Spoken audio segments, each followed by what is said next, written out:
Welcome everyone to our episode 55 in today's podcast, Cultivating a New Generation. I am pleased to announce that I have an honored guest, Maria Rea, and we are going to talk about a very interesting topic. Who am I and what am I here for to do? That's our purpose in our lives. So Maria is a passionate about living her highest potential. Maria is a transformational leader and master coach who specializes in working with purpose-driven women entrepreneurs to create, recreate, or reimagine their life, the business, and what they are going to do with their lives. Maria guides those ready to play in a new level of energy and abundance so they may live, love, and live in this time of growth. Maria begins her coaching programs with two questions: who am I and what I'm here to do? She believes that when you discover the answers to those questions, then your purpose becomes choiceless. Happiness and clarity are keys to living a successfully abundant life. Maria is a transformational speaker and Harvard Blue Talk speaker. She has also spoken at multiple women's events and conferences and has been a guest on numerous radio shows, news programs, and podcasts. So, and those are very deep questions. I think everyone at some point in their lives have asked those questions. So to begin in this topic, let me know your story, Maria. Well, thank you, David, for having me. I'm so honored to be here. This is this is wonderful. Well, my story is one like, a lot of people are experiencing. I grew up in a wonderful family on one hand and a little bit more difficult one on another hand. My father was an abusive alcoholic, but my mother was a very loving person and a saving grace for me, really. And so as I grew and experienced, her love, and then there was also, some abusive situations, you learn and grow and survive, or you learn to grow and survive in a way that, maybe some other people might not. I got married at a young age to a gentleman who was 9 years my senior. We had 4 children, and I found myself divorced at the age of 31 with 4 kids, young, all under the age of 10. My youngest was a year. So then I found that I had to kind of rediscover myself, right? Not only my life as a provider and a mother, but also my life as a woman. So I was trying to navigate my way through that and learn all the things that I needed to learn. And it was pretty tough. I know what it's like not to have money. I know what it's like not to know the direction that you're going or to feel good about yourself.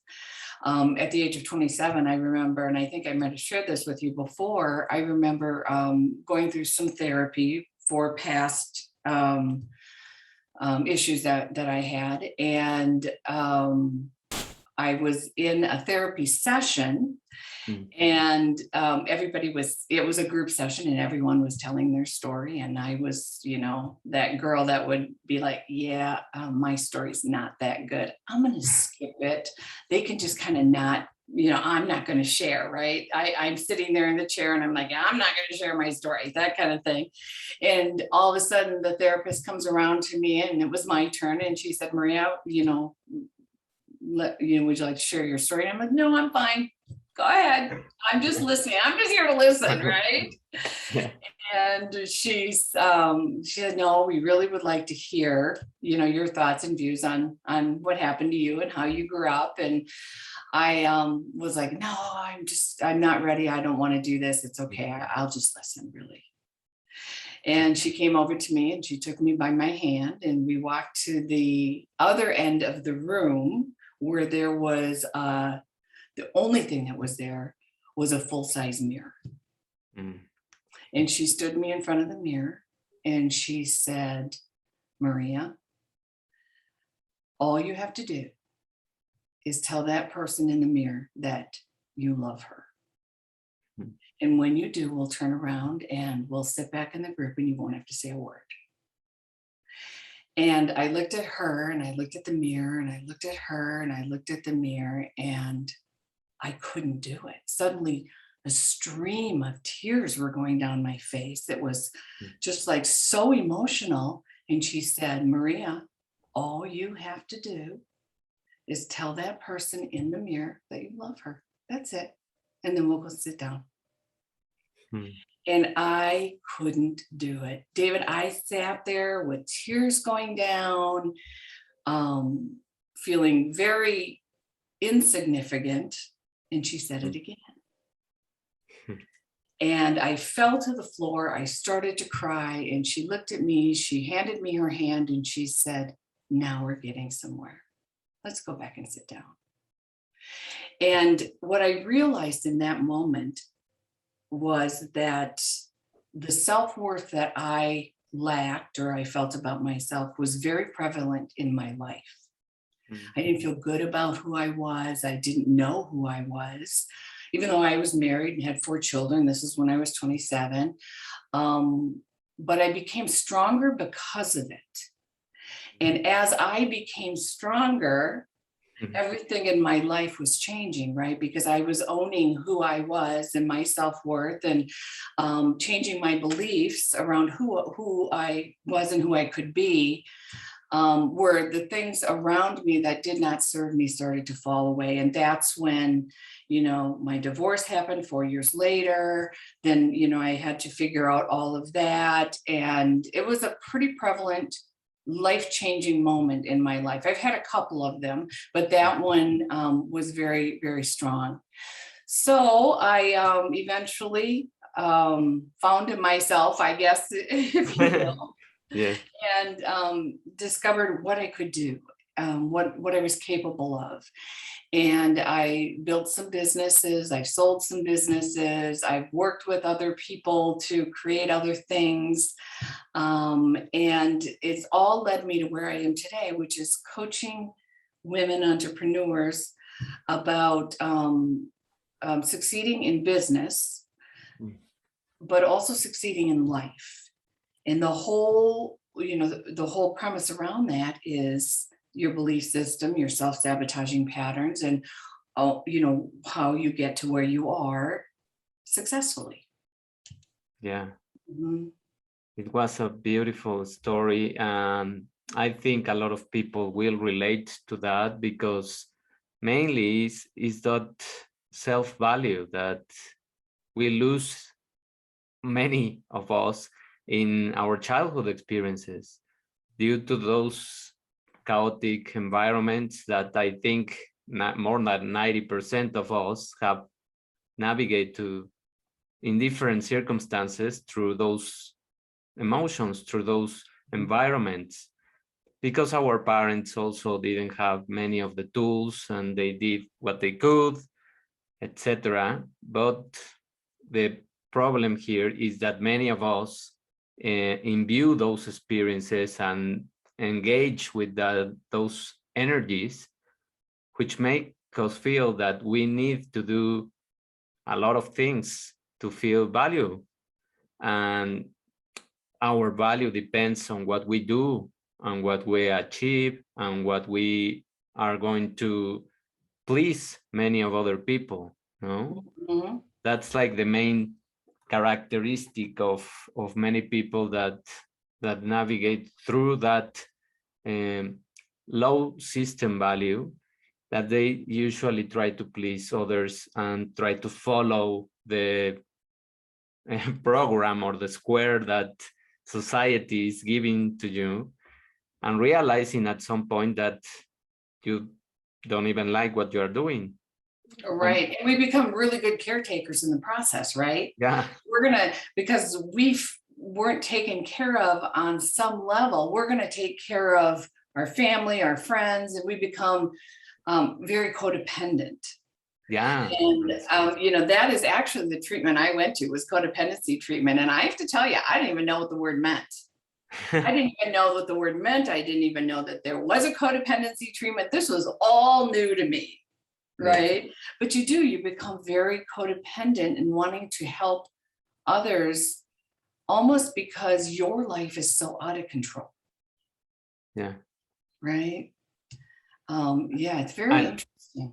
and you try to control other people's life or help to allow them to have a better experience while your life goes into pause many times, no? Or tailspin, right? Yeah. Yeah.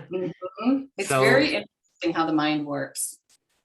I love the way of this pathway that you have to follow through. How could you tell people that they can realize that they are in that path of self-value, and what can they look for in their lives to, as a signal, as something that can wake them up, or like a checklist sort of, that they can say, oh, I'm doing this, I'm doing that, so I think I am in that path of low value? Well, first of all, I want people to know that they are perfect the way they are. Yeah.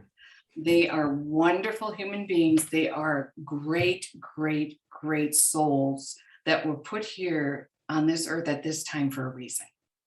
That's what I want people to understand.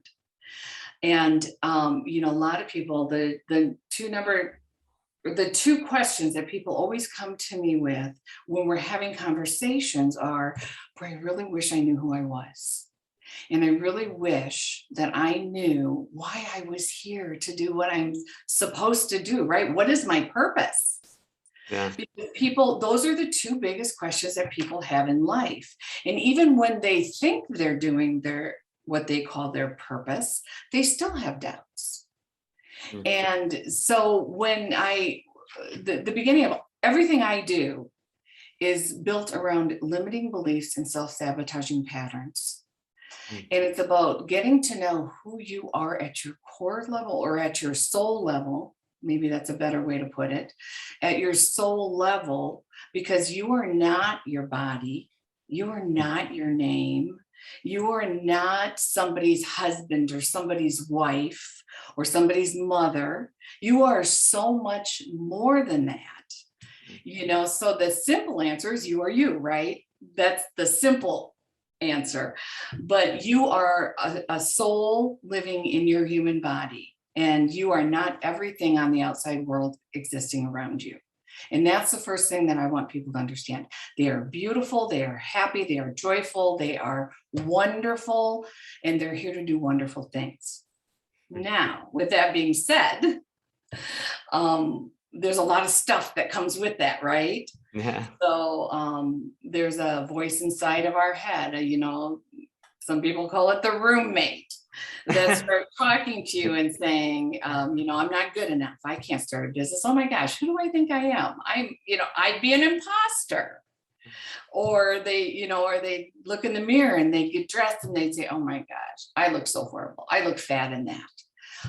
Look at your hair, Maria. That is horrible. So what I want people to know is that's not them. That's the voice inside them. So you are not that voice inside your head that has a mental dialogue all day long with you. You are the one that hears it. Yeah. And that can be a little confusing for people. So I teach people to become the observer of what's happening around them, so that they can better see what's real, what's real in their life and what's not. So the who am I can get, very deep, but it's very necessary for people to move forward in their quest for knowing why they're here. Because once you know that you are not your outside circumstances, you are not the things that are happening around you or that happen to you, then you can better see, okay, then if I'm not all of that stuff, and I'm just me, pure and light and love, then you can begin to look at why you're here.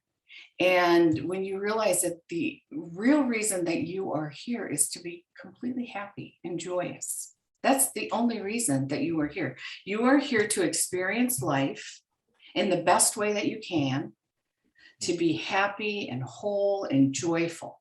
But then all these limiting beliefs and all these behaviors come in and they screw you all up. Yeah. Right? That's what happens. So I work with people on limiting beliefs and where they come from, and they're, the core limited, getting to the core of their belief system so that we can clear that, and to also recognize the patterns that were created around that belief that are really actually holding you back. A big belief that people have a lot of times is around money, for example.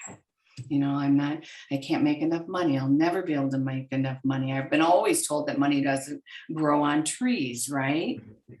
So they can't figure out why they can't make money in their business, or why is it that I have this successful business, but I'm always paying out everything else? There's a story about a millionaire who brought in a lot of money. And as quickly as he brought the money in, it would leave. And then he'd bring more money in, and then it would leave. And it became a process of not being able to hold on to money. Well, when you look at that and you really get to the core reason that he can't hang on to money, it could be as simple as, as a young boy, you went for a walk with your mom, or a young girl, you went for a walk with your mom. You saw this shiny new little penny that was on the sidewalk, and you went to pick it up. And as you were picking it up, your mom said, "Oh, don't pick that up. That's dirty. Throw it away."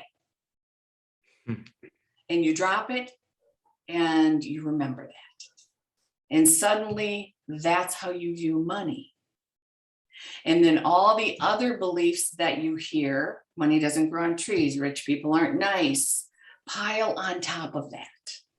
So you have to get to the penny story, right? To be able to get rid of that, so that you can get rid of all those other stories to move on and to allow money into your life.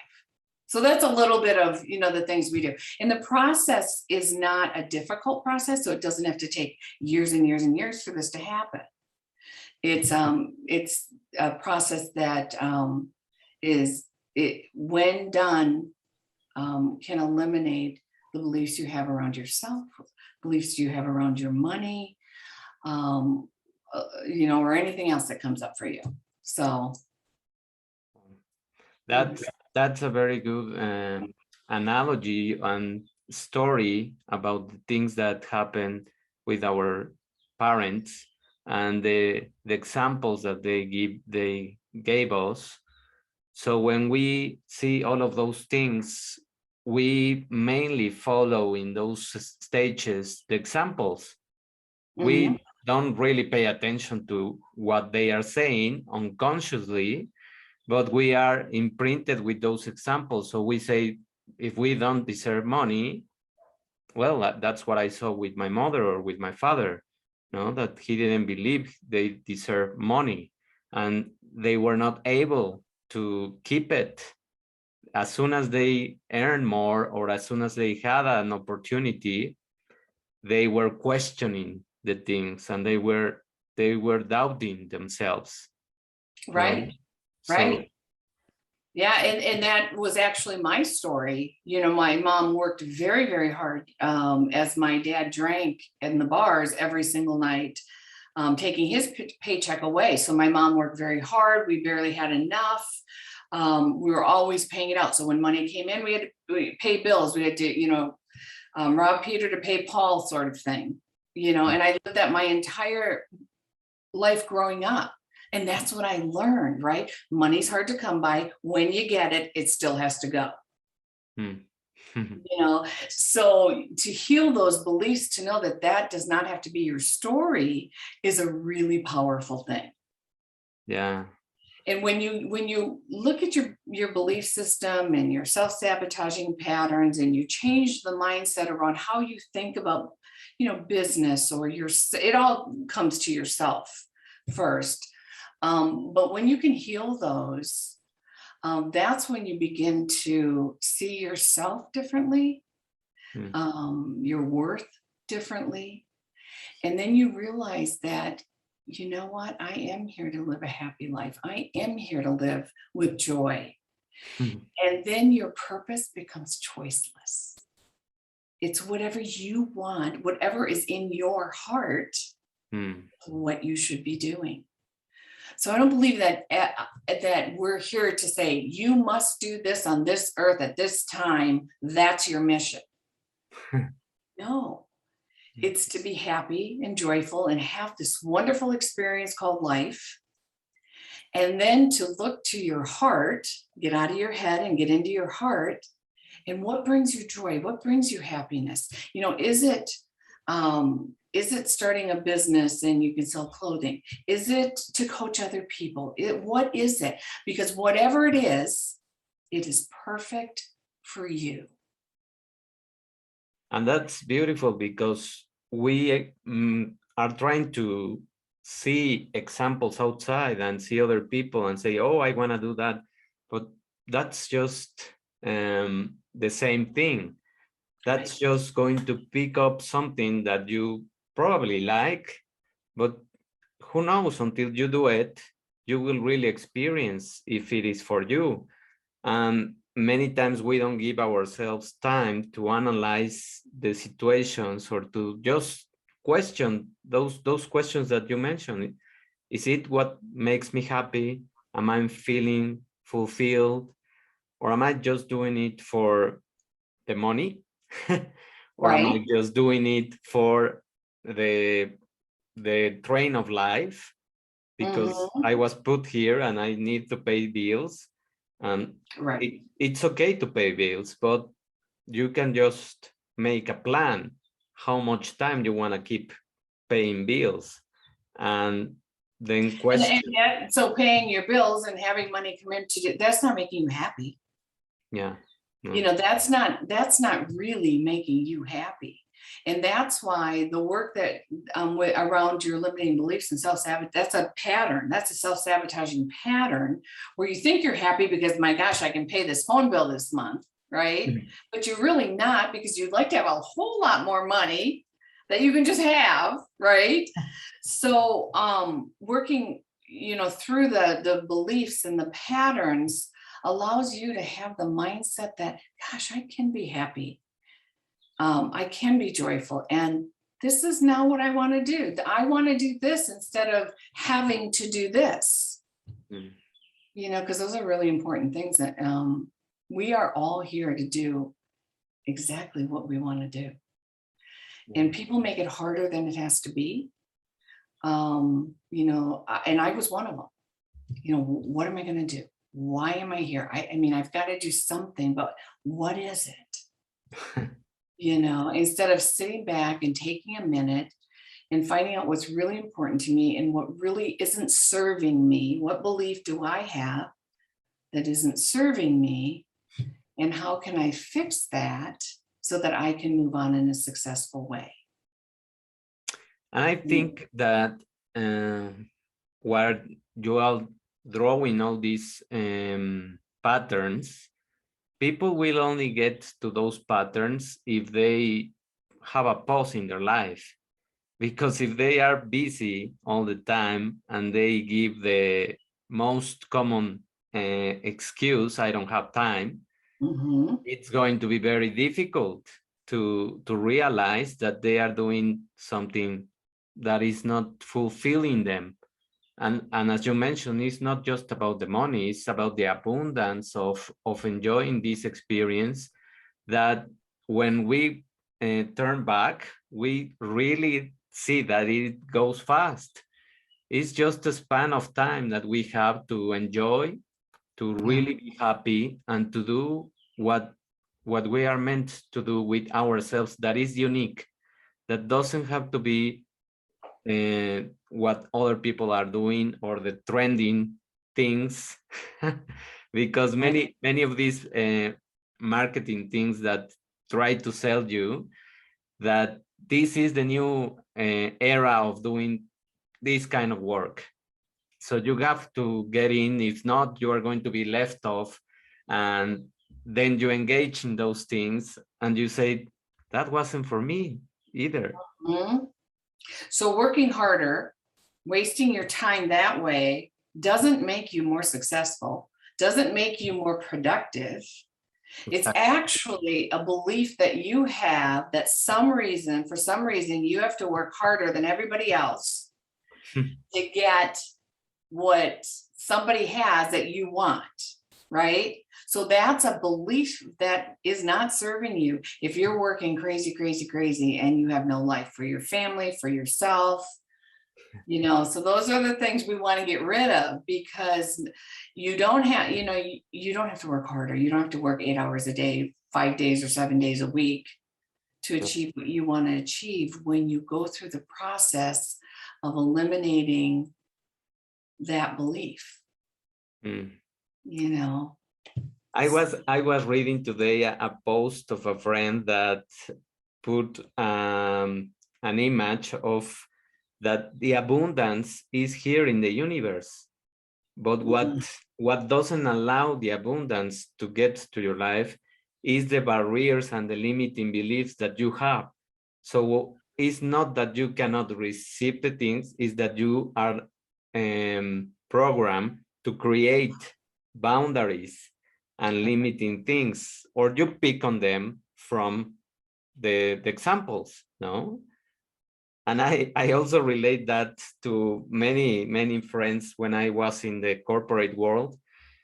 I very random stayed at work more than I have to, because my life was so important for me that I said, well, my schedule is from this hour to this hour. So I will, whether I finish or not, there will always be work. No? So I said, this is my time and I'm going home and I'm going to do what I want.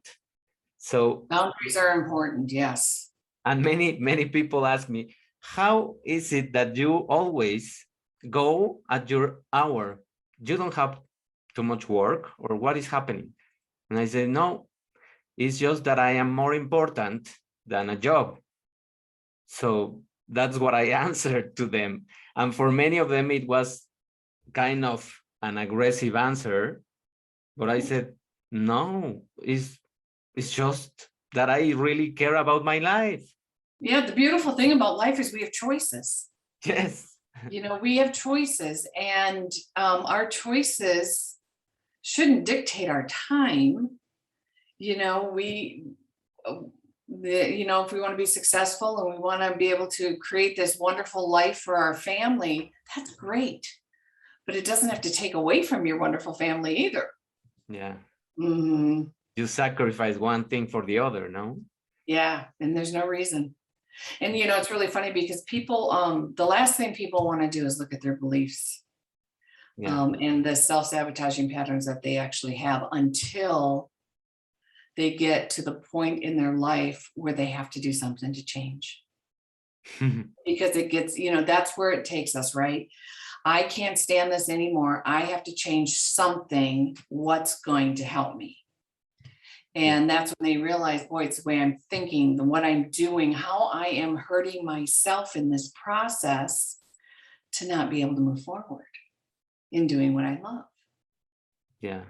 And I also witnessed a lot of people going to the hospital because of several chronic diseases or things that if they just pause, they would realize that it was the amount of work and stress that they are just eating, and they are just building up until something, of course, goes out of balance, and then they already created a disease. So yes, I can promise you that the best way to know that you have limiting beliefs is to look at your body. in what's going on with it. Yeah. And if where there's an ailment, there's a limiting belief that needs to go. It's kind Yeah. of like a wake-up call, right?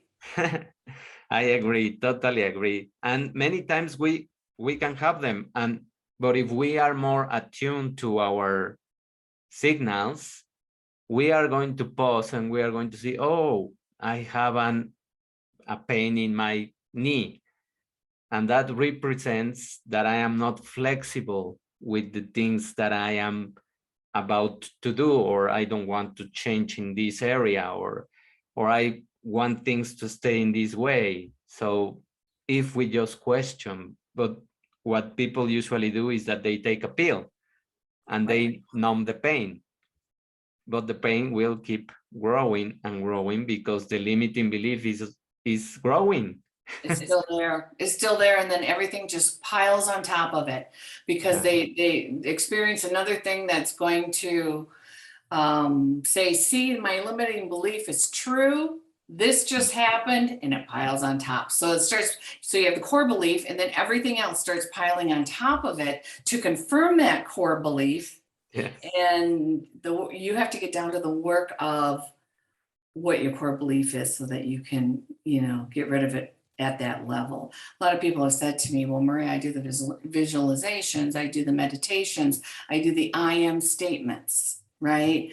But I know how to manifest. It's not working, right? I mean, it will take you years and years and years if that's what you do, and that's the only thing you do. That's an important part of what we do. It's an important thing, but it's only a part of how to get rid of those at a core level, because you have to look at the subconscious, the conscious, and the superconscious, and you have to release it from all of those places for it to be gone. Otherwise, if you just do one part of it, I think that's where people think, well, I'm doing the things that people tell me to do. I'm relaxing, I'm doing meditation, I'm doing my I am statements, I'm doing my visualizations. What more do they want me to do? It's not working. And people do say that to me. They say, but that law of attraction, I get it. I get it. But there's got to be something missing. They see it like a list of chores, no? Like ticking the boxes and just doing, all right, I did this, I did. Right. And it's not changing. Right, because it's not the whole program, right? It's not the whole process. You have to, I have systems and techniques and methods put together so that we can address, I like to say at a soul level, all of these core beliefs. And my soul level is the subconscious, the conscious, and the superconscious. It clears it across the board in a way that you no longer, you can look at a belief and go, yeah, I used to believe that. I don't anymore. So those trigger points come up and go, yeah, I used to think that too. Not anymore. And that's very liberating and freeing. And when you can get there, and then you start running if you want to start a business, you start running your business, or a company, you're CEO of a company, or maybe you want to start a nonprofit, or whatever your heart tells you want to do, that everything starts to flow in a way that these things come into your life and you don't have to think about making the choice whether you want to do it or not. It becomes choiceless because of course you do. Because they're flowing into your life on a level that you can receive it, and you're looking and with what you're doing, So it's work, but it's satisfying work. It's gratifying work, and that's why we start there and then work through the whole program with that. And why do you think that people are afraid of doing that kind of work, of seeing and witnessing to those beliefs? Yeah, I think there's a couple of reasons. I think people maybe don't trust it. I've tried this and this and this, and it hasn't worked. I tried to get rid of this belief. They told me to do this and it's not working. And I totally get it. It's what I just talked to you about, going over the spectrum of the subconscious, conscious, that kind of thing. And then I think also fear plays a role in there. People are afraid. They're just, they don't want to bring up their past. They don't want to rock the boat, so to speak. They don't want to talk about it. They just want it to go away. So there's that fear and that judgment. I like to remind people that we take steps forward in our life to improve our life, to improve our business, to improve anything that we want. Just start taking small steps. And I do believe that that is a great thing to do. But you get to a point where you have to step over the line. And it stops people because they're afraid. And if you can get past that fear and step over that line, think of it this way, that everything you have ever wanted and more is just beyond that line. So if you can get to that line and step over that line, you will have everything you have ever wanted and more. And when they sit with that and you think about that, just gives me goosebumps to think, all I'd have to do is step over that line.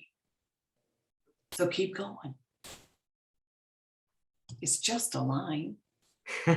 Nothing to be frightened of,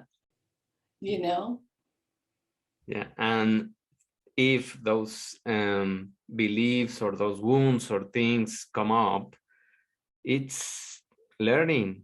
It's a learning process. One at a time. And you are not in the emotional experience, living that emotional experience. You are acting, as you mentioned also, as the observer. You are here, you are detached from the pain, sort of, and you can witness what happened really, because many times we don't even question why it happened. When we go back and we see why our parents did all of those things, and we try to understand, or we look for more information in their stories, we can see that they had a reason and they also have pain. So it's just a cycle and a sequence, no? Yes, and an important part in there too is not to blame. Yeah. It's not about blaming or shaming anyone, because it really isn't about them. No. It's about you and who you are and how you are going to move forward. So I'm not here to shift any blame or make someone feel horrible or bad. There is no judgment. There is no judgment for anything. And so as you learn to become the observer of your life, you're able to stand back and look at your life in a way that you don't have to get down in the dirt with it. Right? So when those girls are talking about you and you put this great program together, for example, and they're saying horrible things, and social media is horrible this way. They will say, oh, look, she looks fat, or her hair's not done right, or who does she think she is? And all of a sudden you're feeling like this small, you're all the way down, you're making yourself so small. When you become the observer of your life, you will be able to say, hey, what those people are saying is just none of my business. Yeah. What they are saying about me is none of my business. I don't believe that about me. That's just, and then it becomes less affected. You become less affected.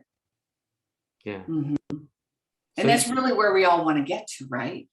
Yeah. We all want to be that way.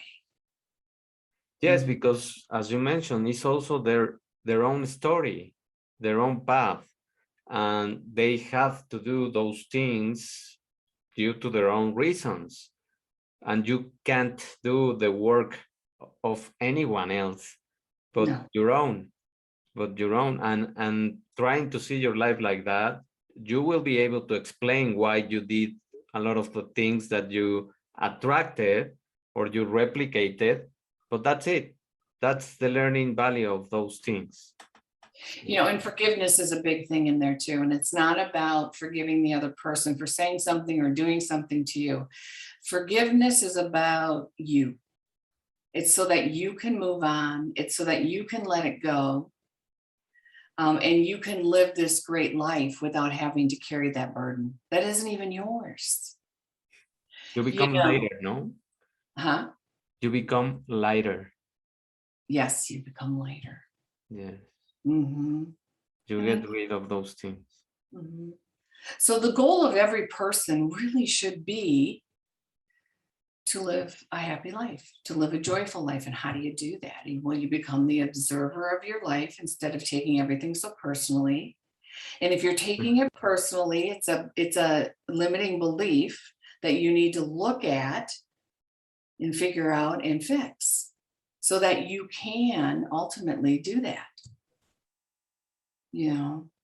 So, yeah.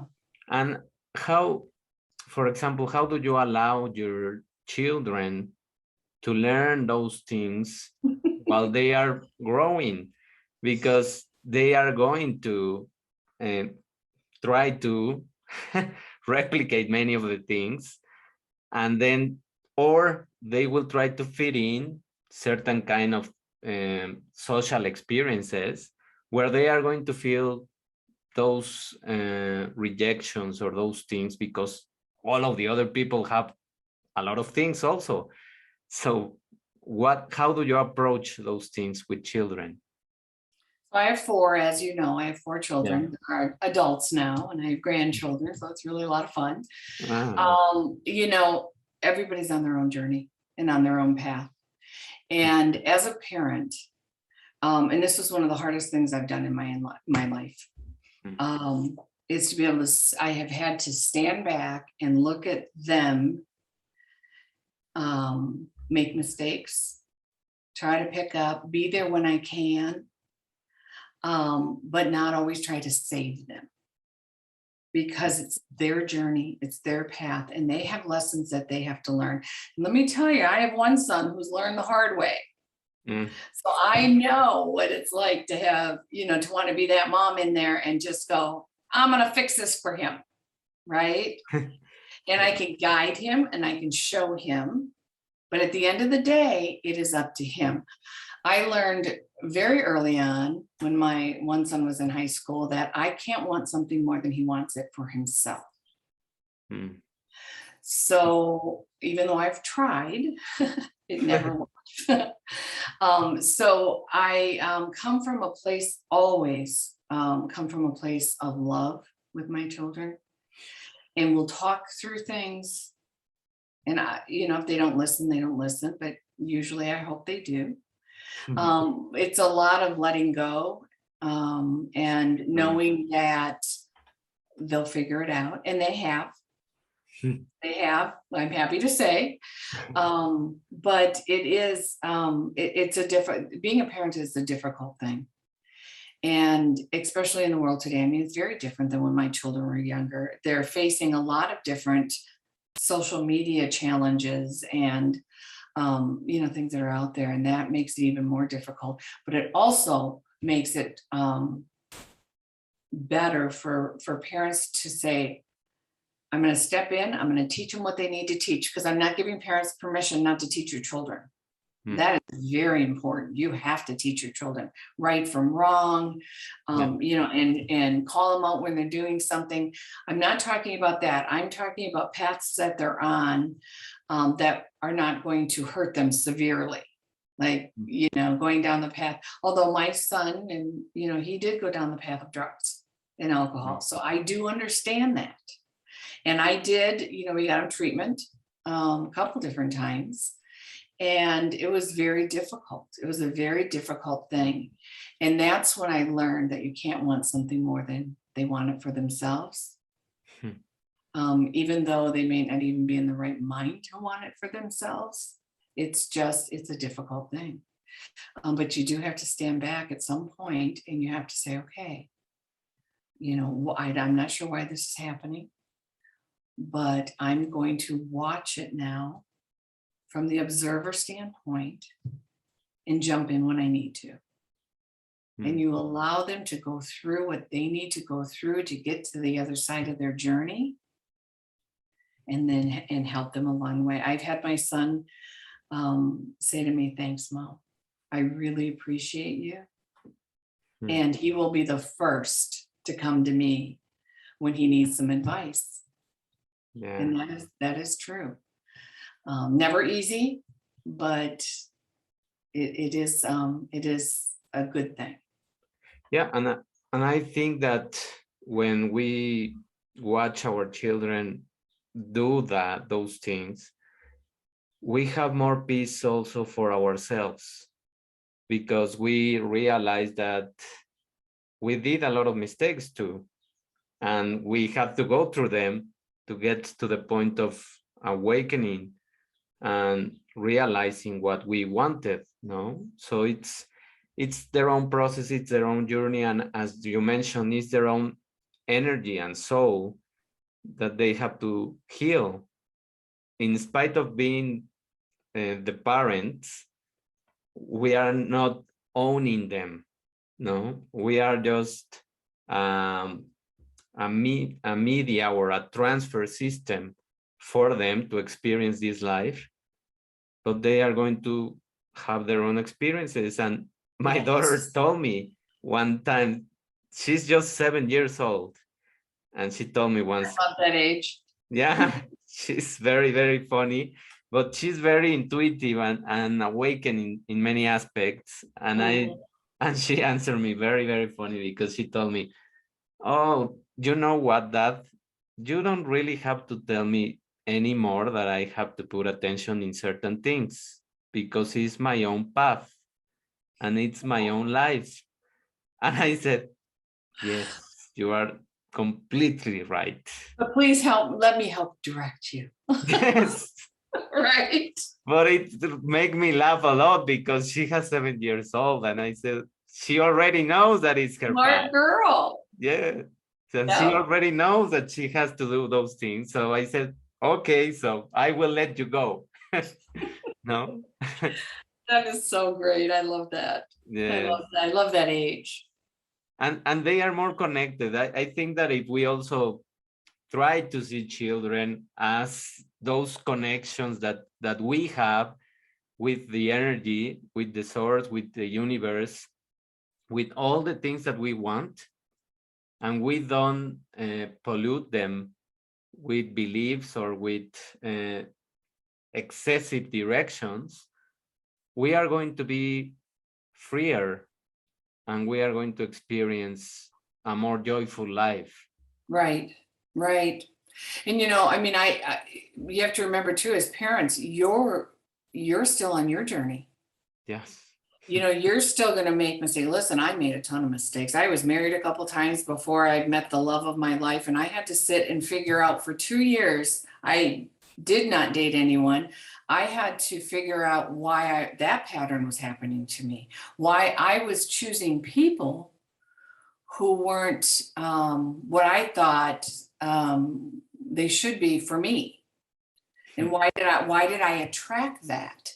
So, you're forever working on yourself. You don't just come out knowing that, hey, I'm going to be happy and this is just, I the way it finished. is, right? It's a process, and you're going to make mistakes, and you're going to have to pick yourself up, and you're going to so be kind to yourself. Yes. Be kind along the way, because life is a journey, but it's one big lesson. Yes. Mm-hmm. One big that has a lot of small ones inside. Yes. Yes. And life can knock you off a branch so fast, and then you just pick yourself back up and you learn from it and you move on. It's just like our children, right? Our children are going to do the same thing we did, and they're going to learn as they go along. And listen, you're going to screw your kids up. You just are. When babies are born, they're pure. They have no belief system. They're just so raw, right? But then as they see how, somebody yells at someone else and they adapt that, and they learn that money doesn't grow on trees, and they learn it, just, you're not doing it intentionally. It just happens, but they'll navigate it. They're here to learn too. Yeah. So to round up all of these very thoughtful and very insightful questions, that it was just 2 questions, how can you suggest people that they can begin to engage more in the journey of Yeah. I think recognition. I'm recognizing that you want something more. If you're feeling, confused, or knowing that there's a purpose out there you can't quite figure it out, you can't quite get, explore those things, explore um, what's holding you back. One of the things I have people do immediately when they start coaching with me is I give them a series of questions about, what is your belief around relationships? Mm. And they write, you can write them all down. What is your belief in God? What is your belief in owning a business? I mean, there's about 50 different questions of beliefs, so that when we look at it, we can look at it and see, you're able to start noticing some beliefs that maybe don't serve you and that you'd like to change. So I would start at looking at your beliefs and what is happening over and over and over again in your life that is not okay with you. Are you always choosing the wrong relationship? Are you never liking your jobs that you're in? Are you always thinking, gosh, I wish I could start my own business, but I don't know if I'm smart enough, or I can't do this, or I can't do that? Start looking at those things to become aware, because that's when you're going to realize that, you might need a little bit of help and letting that go, to become everything you've ever wanted to be and more. Oh, that was really, really good. Thank you, Maria, for this inspiring conversation. I think we covered a lot of ground for people to realize that the first thing is pausing their lives and reflecting on the belief system that they have in all the areas, as you mentioned, and loving themselves, as you also clarify when we began the talk, that they are right in what they are here for. They just have to dig a little deeper in the beliefs that they acquired while they were a little bit more unconscious. No. Yeah. Yep. And when they come to the surface, that's when you can fix them. Yeah. You know. Thank Yes. you. And if anyone would like to go to just read my website, it kind of explains that a little bit more. It's at Maria Rea, REA.com. So it's Maria Rea, REA.com. Explains a little bit more on some of the things we've talked about here. So Perfect. And what other platform can they contact you? well, I'm on Facebook, Okay. and Instagram and Twitter. I'm on all of those. And if you put in Maria Rea, I think on my Instagram, it's mariaray.888. And on my Facebook, you can go to Maria Rea. Facebook Maria Rea. We are going to link them also in Okay. the bio and in the explanation of the video. Thank you.